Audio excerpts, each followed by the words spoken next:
বলো। মাইশা বলল, আপনি আমায় প্রথম দেখায় চিনতে পেরেছিলেন তাই না? ইরশাদ বলল। তোমার কি মনে হয়? মাইশা কিছু বলল না। ইরশাদ বলল, তোমাকে প্রথম দেখেছিলাম আমি যখন তুমি ফার্স্ট ইয়ারে উঠো আর ফ্রেশারদের অনুষ্ঠানে যাও, তখন আমিও গিয়েছিলাম মূলত অনুষ্ঠানটা দেখতে। দমবদ্ধ লাগছিল বাসায়, কারণ কোনো কিছু আমি করতে পারছিলাম না, তোমাকে খুঁজে পাচ্ছিলাম না, আর না পারছিলাম অপরাধীকে খুঁজে শাস্তি দিতে। তুমি সেই দিন একটা হালকা শাড়ি পরেছিলে, হালকা নীল রঙের।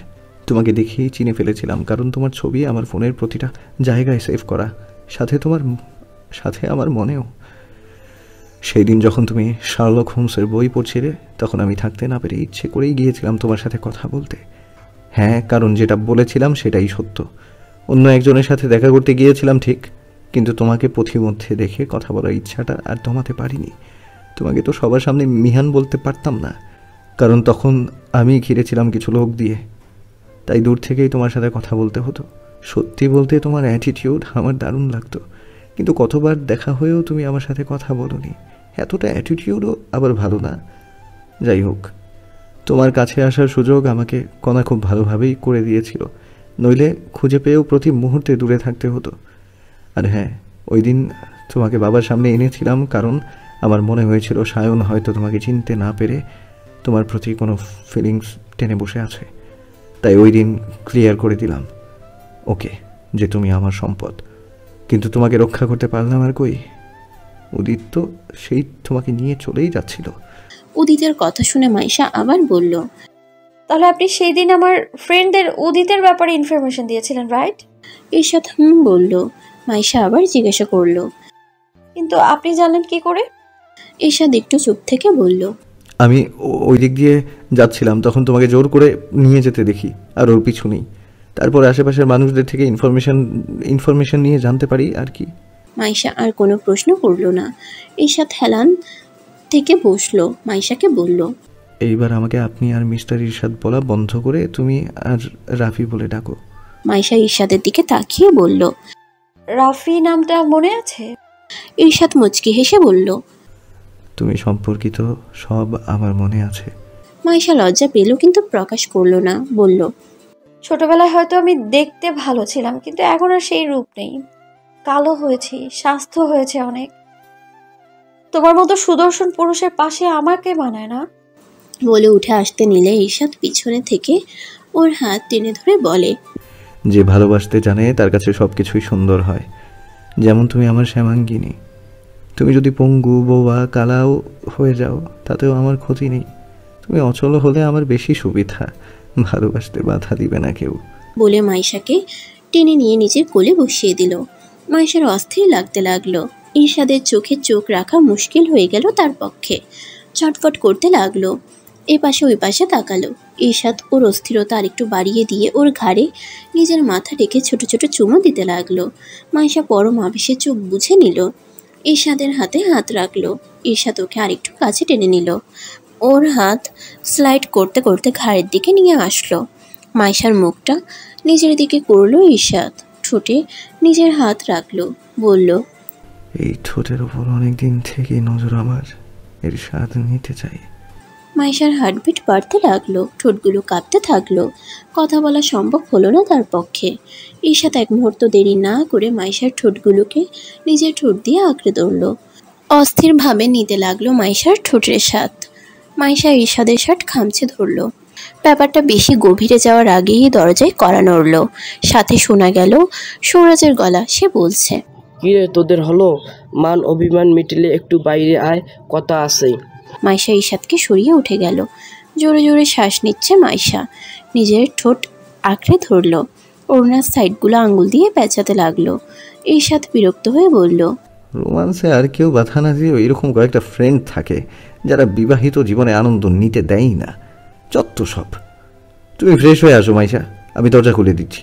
মাইশা ওয়াশরুমে ফ্রেশ হতে গেল। ইরশাদ দরজা খুলতেই সৌরাজ দাঁত বের করে হেসে দিল। ইরশাদ দাঁত কিরমির করে রুমে যেতেই সৌরাজ পিছন পিছন গিয়ে বলল, মাইশা কই রে? ইরশাদ বলল, ওয়াশরুমে ফ্রেশ হচ্ছে। সৌরাজ ইরশাদের কাছে এসে আসতে বলল, কি এমন করলি যে মাইশাকে ফ্রেশ হতে যেতে হলো?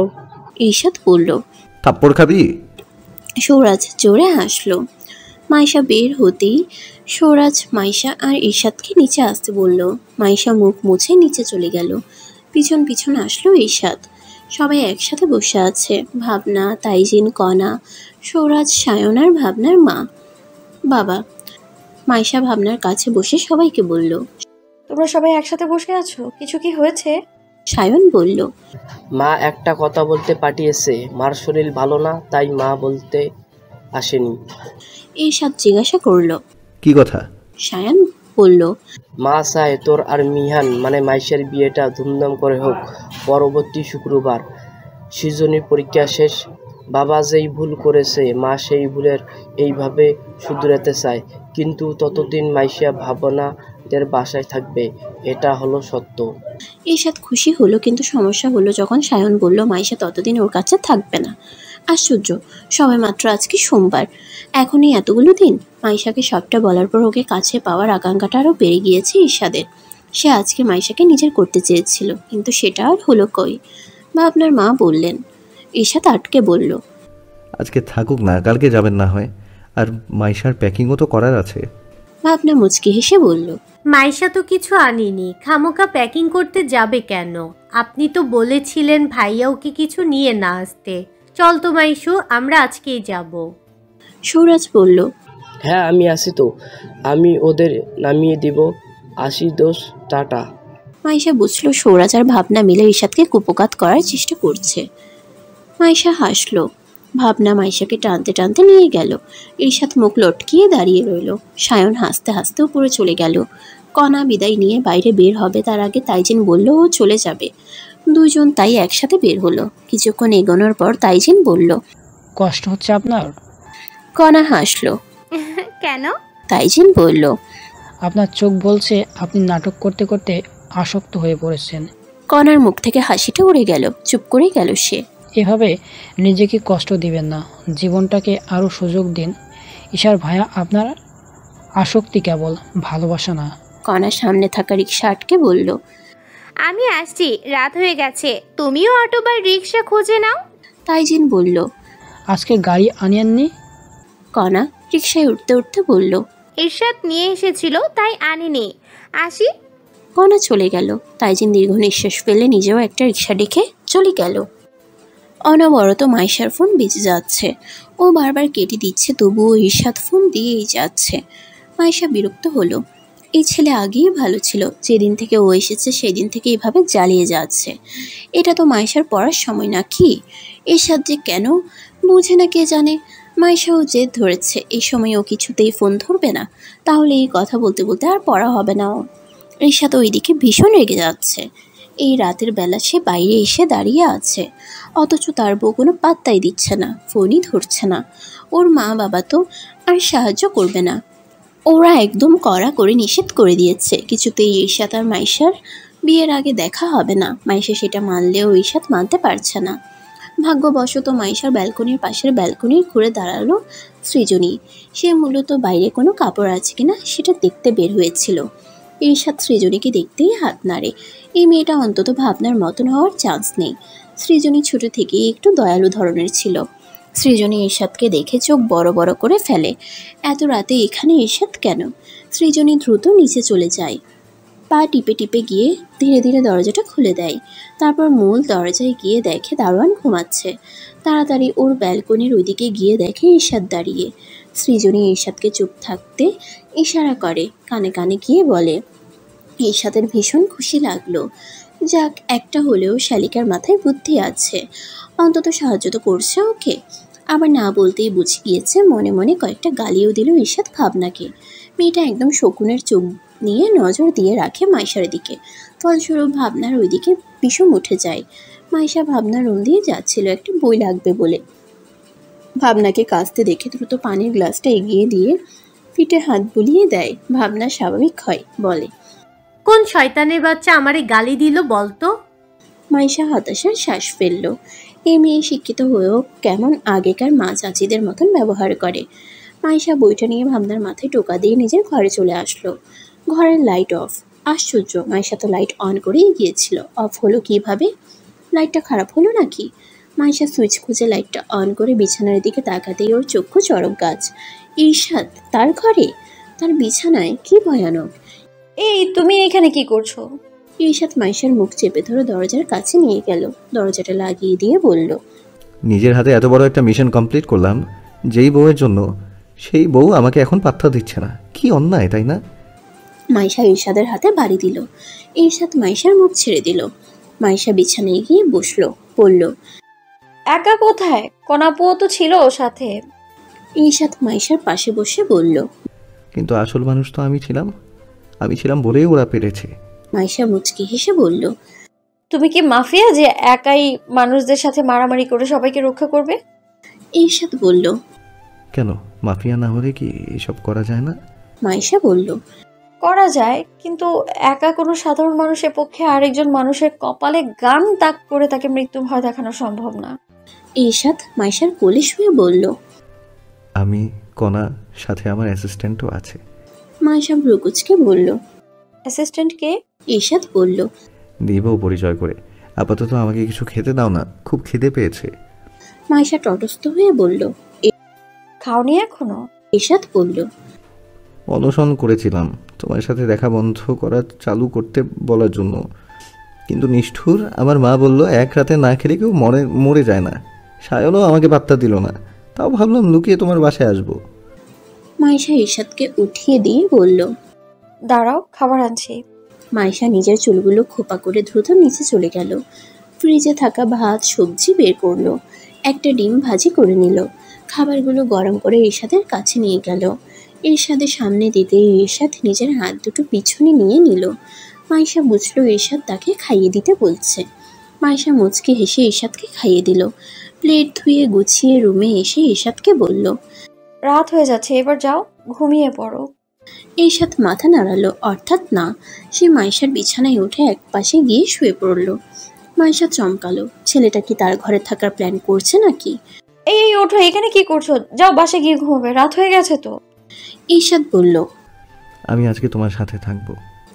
মাইশার হার্টবিট বেড়ে গেল কথাটা শুনে। সে জানে ঈর্ষাদকে কিছু বলে হবে না, তাই বলল, আচ্ছা থাকো, আমি ভাবনার ঘরে গিয়ে থাকবো। মাইশা চলে যাবে তার আগে ঈর্ষাদ ওকে টেনে নিয়ে নিজের পাশে শুয়ে দিল। মাইশা ছুটতে চাইল। ঈর্ষাদের মতলব ভালো লাগছে না তার। যতক্ষণ না পুরোপুরি সবার সামনে বিয়ে হচ্ছে ততক্ষণ সে কিছুতেই ঈর্ষাদকে নিজের করতে পারবে না। মাইশা মুখ খুলে কিছু বলবে তার আগে ঈর্ষাদ ওকে পিছন থেকে জড়িয়ে ধরে ঘাড়ে মুখ রেখে বলল, কাপড়টা শুধু জড়িয়ে ধরেও কিন্তু রাতে ঘুমায়। ভয় পেও না, আমি কিছু করব না। শুধু জড়িয়ে ধরে নিজের বুকে চলে ওঠা আগুনটা হালকা ম্লান করব। আর এমনিতেও তুমি তো আমার বউ, বিয়ে হয়েছে আমাদের, এইটুকু অধিকার আমার আছে। মাইশা ঢোক গিলল। ঈর্ষাদের অনবরত শ্বাস নেওয়া মাইশার ঘাড়ে পড়ে, তাকে অস্থির করে তুলছে। মাইশা বলল, একটা কথা বলবো। ঈর্ষাদ মাইশার ঘাড়ে একটা চুমু দিয়ে বলল, বলতে থাকো, সমস্যা নেই। মাইশা আরো একবার ঢোক গিলে বলল, আমি কালকে উদিতের সাথে দেখা করতে যেতে চাই, নিয়ে যাবে? ঈর্ষাদ উঠে বসলো। মাইশাও উঠে বসলো। কেন? মাইশা মাথা নিচু করে বলল, আমার বন্ধু হয়, আমার সব বিপদেও আমার পাশে ছিল। বিয়ের খবরটা অন্তত দিতে চাই, তুমি রাগ করো না প্লিজ। ঈর্ষাদ মুচকি হাসলো। মাইশাকে জড়িয়ে আবার শুয়ে পড়লো, বলল, বিকেলে রেডি থেকো, নিয়ে যাব। মাইশা হাসলো। ঈর্ষাদের হাত দুটো জড়িয়ে সেও ঘুমিয়ে গেল। মাইশা আর ঈর্ষাদ কথা মতো চলে এসেছে উদিতের কাছে। উদিত প্রথম দিন অনেক পাগলামি করছিল, তখন ওকে সেলে আটকে রাখা হয়েছিল। আজকে এই বেডে শিফট করা হয়েছে। মাইশা আর ঈর্ষাদও ওইখানেই এসেছে। উদিত বিছানায় শোয়া ছিল। মাইশা ডাকলো ওকে। মাইশার গলা পেতেই দ্রুত উঠে আসলো। মাইশার দিকে তাকিয়ে মুচকি হেসে সেদিকে যাবে তার আগেই ঈর্ষাদ ওর সামনে এসে দাঁড়ালো। উদিত ঈর্ষাদকে দেখে রেগে গেল, চোখগুলো লাল হয়ে উঠল ওর। মাইশা বুঝলো। ঈর্ষাদকে হাত দিয়ে সরিয়ে এগিয়ে গেল সে। মুচকি হেসে উদিতকে বলল, এখন কি বেটার আছিস উদিত? উদিত মাইশাকে জড়িয়ে ধরলো। এ ব্যাপারটা মোটেও ভালো লাগলো না ঈর্ষাদের। মাইশার জন্য নিজের রাগকে আটকে রেখেছে সে। ঈর্ষাদ নিজের হাত দুটো মুঠো করে চেপে রাগ সংবরণ করার চেষ্টা করলো। উদিত বলল, আমাকে নিয়ে যেতে এসেছিস তাই না? মাইশা উদিতকে ছাড়িয়ে একটু সরে গেল। তোকে দেখতে এসেছি, তুই সুস্থ হয়ে গেলে সেদিন তোকে নিতে আসবো। উদিত বলল, ততদিন তুই অন্য কারো হবি না তো? মাইশার কিছু বলার আগেই উদিত এগিয়ে এসে বলল, ও অলরেডি বিবাহিত উদিত, আর কিছুদিন পর আমাদের বিয়ে হতে যাচ্ছে আরও একবার। উদিত চুপ হয়ে গেল। মাইশার দিকে তাকাতেই মাইশা চোখ নিচু করে নিল। ঈর্ষাদ এসব এখন কেন বলতে গেল? উদিত কোনো গন্ডগোল না করে বসে। উদিত খপ করে মাইশার হাত ধরলো, বলল, আমি কোথাও যেতে দেবো না তোকে, তুই আমার কাছে থাকবি। কেউ নিতে পারবে না তোকে, কেউ না। তুই চলে গেলে আমি বলতে বলতে সামনের ফলের ঝুড়িতে থাকা চাকুটা নিয়ে নিজের গলায় ধরলো উদিত। বলল, তুই চলে গেলে আমি নিজেকে শেষ করে দিব। উপস্থিত নার্সরা চমকালো। মাইশা ভয় পেল। ঈর্ষাদ কোনো রিয়াকশন করলো না, বরং সে মাইশাকে টেনে ধরলো, বলল, তোমাকে বলেছিলাম এসো না, আমাদের বিয়ের কত কাজ বাকি, খামোখা কেন আসতে গেলে? চলো আমার সাথে। মাইশার এক হাত উদিতের কাছে, আরেক হাত ঈর্ষাদের কাছে। মাইশা পড়েছে বিপাকে। ভুল হয়েছে তার। এখানে আসলেও ঈর্ষাদকে আনা উচিত হয়নি। তারও বা দোষ কিসে? সে জানবে কি করে ঈর্ষাদ এতটা বাচ্চামো করে? উদিত কথা শোন আমার। পিছনে একজন নার্স এসে সেই সময় উদিতের কাছে থেকে জোর করে চাকুটা নিয়ে নেয়। আরেকজন নার্স এসে উদিতের হাত মাইশার হাত থেকে ছাড়িয়ে নেয়। ঈর্ষাদ সাথে সাথে মাইশাকে নিজের বুকে টেনে নেয়। একজন নার্স বলে, দুঃখিত ম্যাডাম, আমরা ওনাদের ফল খাওয়ানোর জন্য এইসব এনেছিলাম, নিয়ে চলে যেতাম। এরই মাঝে উনি এমন করবে বুঝতে পারিনি। ঈর্ষাদ বলল, চলো এখান থেকে। মাইশাকে টেনে নিয়ে চলে গেল ঈর্ষাদ। এদিকে মাইশাকে যেতে দেখে চিৎকার চেঁচামেচি শুরু করলো উদিত। সে মাইশাকে ছাড়বে না, ওকে কারো হতে দিবে না। মাইশা ওর, শুধু ওর, এসব বলতে লাগলো। ঈর্ষাদ বাইরে এসে মাইশার হাত ছাড়লো। মাইশা বলল, তুমি মাঝে মাঝে এমন অবুঝ হয়ে কেন যাও বলো তো? উদিতের সাথে তো কোনো কথাই বলতে পারলাম না, ধুর। ঈর্ষাদ রেগে জবাব দিল, পাগল হোক আর যাই হোক, তোমার উপর যে নজর দিবে আমি তাকে ছাড়বো না। উদিতের ভাগ্য ভালো, ও তোমার ফ্রেন্ড। যদি না হতো তাহলে? মাইশা ভ্রুকুচকে জিজ্ঞাসা করলো, তাহলে?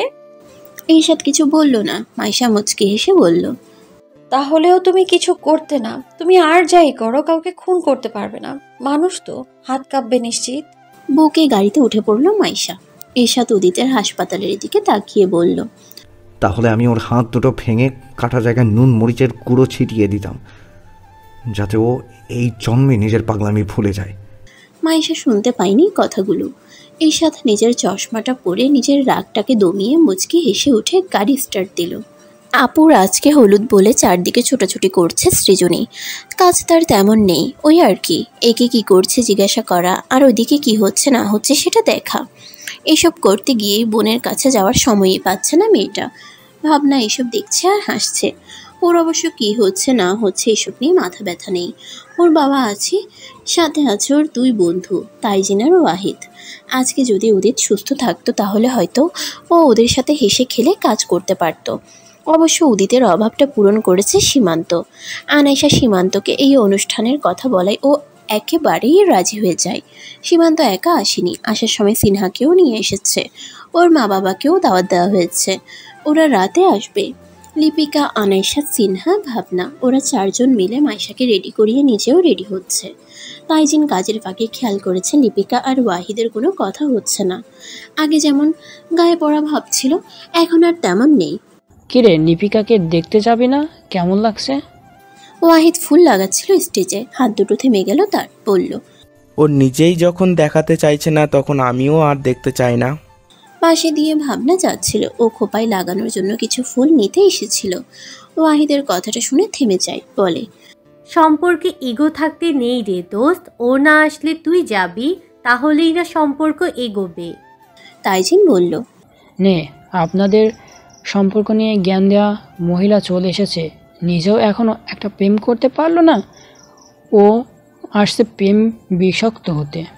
ভাবনা হাত দেখিয়ে বলে, থাপ্পড় খাবি তাইজিন?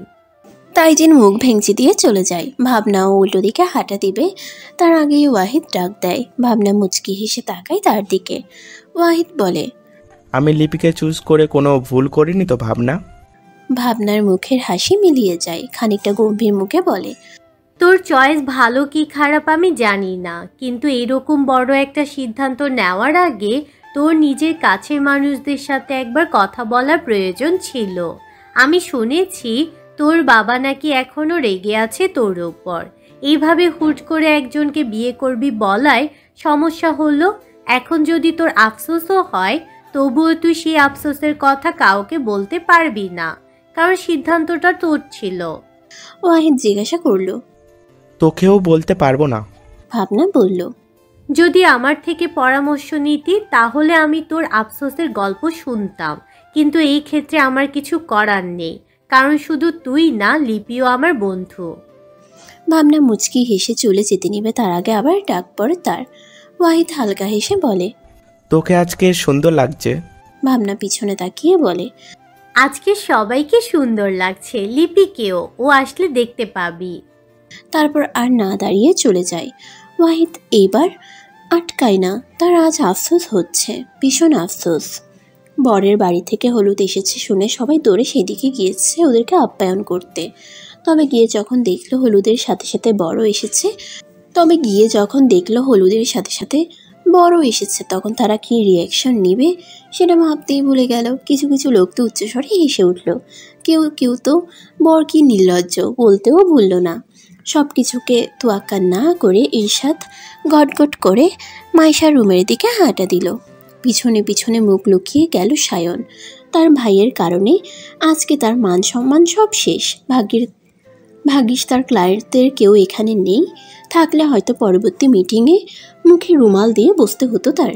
তোর জন্য আমার প্রেজেন্টের 12টা বেজে গেল ভাইয়া, কেন যে আমাকে নিয়ে আনলি? ইরশাদ প্রকুচকে বলল, আমি তোকে আনিনি। আমি যখন বললাম বউয়ের বাড়ি যাব, তখন তুইও নাচতে নাচতে ভাইয়া আমি যাব বলে লাফিয়ে উঠলি। সায়ন আশেপাশে তাকিয়ে বোকা বোকা হেসে বলে, ভাইয়া আসতে বল, কেউ শুনে নিবে। ইরশাদ মাইশার ঘরে ঢোকার আগে বলে, যা শোনার কথা বলছিস, আসার সময় দেখলাম সে স্টেজের কাছে আছে। বলে ঢুকে গেল নিজের বউয়ের ঘরে ইরশাদ। সায়নও ভাইয়ের ইঙ্গিত বুঝে চলে গেল নিজের প্রিয়তমার কাছে, যাকে দেখার জন্য নিজের মান সম্মানের তোয়াক্কা না করে চলে এসেছে সে। ইরশাদ দরজা খুলে মাইশার ঘরে ঢুকলো। মাইশা সেই সময় একাই ছিল, নিজের মাথার খোপাটা ঠিক করছিল। ভাবনা ওরা সবাই ওকে একা রেখে বরের বাড়ির লোকদের কাছে গেছে, আর এই সময় ওর চুলের খোপাটাও খুলে গেল। কি একটা বিরক্তিকর অবস্থা। দরজা খোলার আওয়াজ পেয়ে সে ভেবেছে ভাবনা এসেছে বোধ হয়। বলল, দোস্ত একটু খোপাটা বেঁধে দে না, খুলে গেছে তো, এখনই তো আবার নিচে ডাক দিবে যাওয়ার জন্য। ইরশাদ কোনো কথা বলল না, ধীর পায়ে এগিয়ে গেল মাইশার দিকে। প্যাকেটে করে আনা হলুদটা নিজের হাতে নিয়ে নিল। মাইশার পিঠ বরাবর দাঁড়িয়ে চুলে হাত দিয়ে একটানে সব চুল খুলে দিল।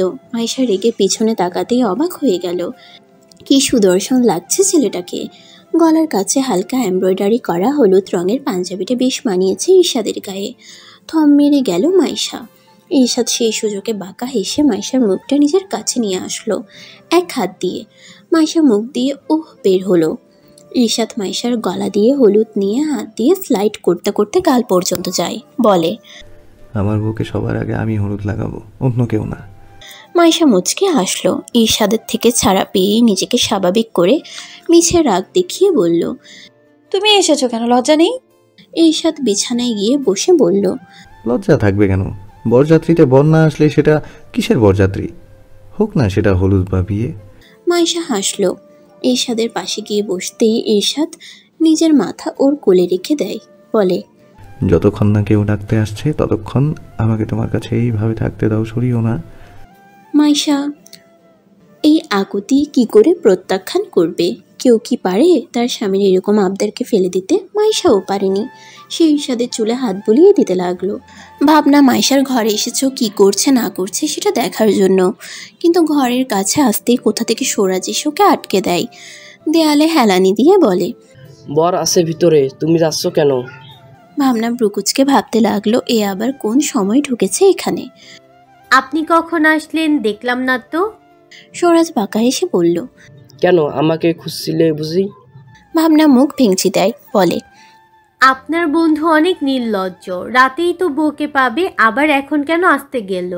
সোরাজ ভাবনার দিকে খানিকটা এগিয়ে এসে বলল, আমি কিন্তু তার চেয়ে বেশি নির্লজ্জ দেখাবো? ভাবনা নাক মুখ কুচকে দূরে সরে যায়, বিড়বিড়িয়া বলে, নির্লজ্জ দুই বন্ধু, বেচারি আমার দুই বান্ধবী। ভাবনা শাড়ি উঠিয়ে দ্রুত নিচে নামবে তার আগেই শুনতে পেল সৌরাজ বলছে, আজকে কিন্তু ভীষণ সুন্দর লাগছে তোমাকে। ভাবনা দাঁড়িয়ে গেল, মুচকি হেসে বলল, আপনাকেও সুন্দর লাগছে। বিয়ের সময়ও পাঞ্জাবি পরে আসবেন সম্ভব হলে। সৌরাজ হাসল। প্রেয়সীর কাছে প্রশংসা পেয়ে ভীষণ খুশি লাগছে তার। সায়ন এসে সৃজনীকে বসে বসে দেখছে। মেয়েটা তাকে পাত্তা না দিয়ে ওয়াহিদকে ফুল এগিয়ে দিচ্ছে। সায়ন ফোনের আড়ালে সৃজনীকে দেখছে। এবার বিরক্ত হয়ে ফোনটা রেখে সৃজনীকে উদ্দেশ্য করে বলল, তোমার পরীক্ষা শেষ তাই না? সৃজনী সায়নের দিকে না তাকিয়ে বলল। সায়ন বলল, ভার্সিটিতে ভর্তি হওয়ার আগে তোমার বিয়েটাও সারিয়ে দিব। এবার সৃজনী ফট করে তাকালো সায়নের দিকে, অবাক হয়ে বলল। সায়ন ফোনের দিকে তাকালো। ইরশাদের মেসেজ এসেছে। ইরশাদ ওকে গেটের কাছে আসতে বলেছে। সায়ন উঠে দাঁড়িয়ে ফোনটা পকেটে ঢুকাতে ঢুকাতে বলল, ভার্সিটিতে প্রেম করার সুযোগ যাতে না পাও সেই জন্য এই ব্যবস্থা। আমাদের বাড়ির ছোট বউ হওয়ার জন্য তৈরি হও। সায়ন চলে গেল। ওয়াহিদ সবটা শুনেছে। উচকি হাসলো সে। সৃজনী হাঁ করে তাকিয়ে রয়েছে সায়নের চলে যাওয়ার দিকে। ছেলেটা কি তাকে প্রপোজ করলো? ওদের বাড়ির ছোট ছেলে তো সায়নী, তাহলে কি সায়ন ওকে বিয়ে করবে?